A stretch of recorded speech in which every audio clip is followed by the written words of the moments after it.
चव्हाण कुटुंबाची तिसरी पिढी राजकारणात सक्रिय होत आहे. अशोक चव्हाण यांच्या कन्या श्रीजया चव्हाण यांना भोकरमधून विधानसभेची उमेदवारी देण्यात आली आणि या मतदारसंघातून त्या विजयी देखील झाल्या आहेत. पण नक्की श्रीजया चव्हाण कोण आहेत हे तुम्हाला माहित आहेत का?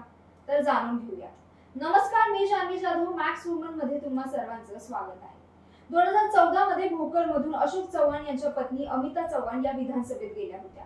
तर अशोक चव्हाण यांनी 2019 मध्ये येथून निवडणूक जिंकली होती. आता अशोक चव्हाण यांचा वारसा चालवण्यासाठी श्रीजया यांनीही राजकारणात प्रवेश केला आहे.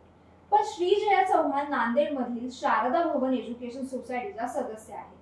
त्यासह त्या सामाजिक आणि किंवा महिला सक्षमीकरण किंवा शिक्षण, सामाजिक समस्या सोडवण्याकरता त्या नेहमी पुढे असतात. सामाजिक राजकीय क्षेत्रात श्रीजया चांगली सुरुवात करेल. मला मतदारसंघाने साथ दिली. श्रीजया ही या निवडणुकीत मतदारसंघातून निवडून येईल असा विश्वास अशोक चव्हाण यांनी व्यक्त केला होता.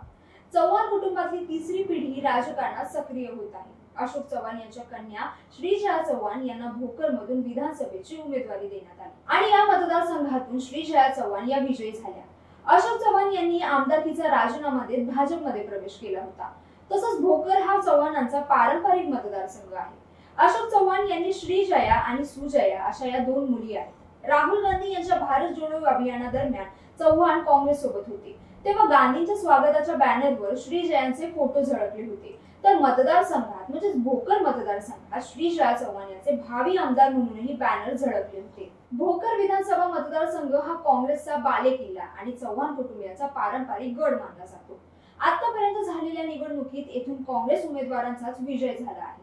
भाजपने अनेक वेळा या मतदारसंघात कमळ फुलवण्याचा प्रयत्न केला, मात्र त्यांना यश आले नव्हते. अखेर चव्हाण कुटुंबियांच्या तिसऱ्या पिढीने म्हणजे श्रीजया चव्हाण यांच्या रूपाने भाजपने भोकर मतदारसंघावर झेंडा रोवला आहे. भोकर मतदारसंघ हा काँग्रेसचा बालेकिल्ला मानला जातो. आतापर्यंत झालेल्या विधानसभा निवडणुकांमध्ये या मतदारसंघातून न काँग्रेसचाच उमेदवार विजयी होत आला आहे.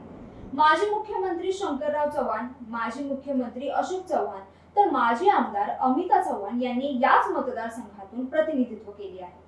शंकरराव चव्हाण आणि अशोक चव्हाण या पिता पुत्राने तर मुख्यमंत्री पदही भूषवले आहे. भोकर मतदारसंघाकडे राज्याचं लक्ष लागलं होतं. या मतदारसंघातून माजी मुख्यमंत्री अशोक चव्हाण यांची कन्या श्रीजया चव्हाण भाजपकडून निवडणुकीच्या रिंगणात होत्या.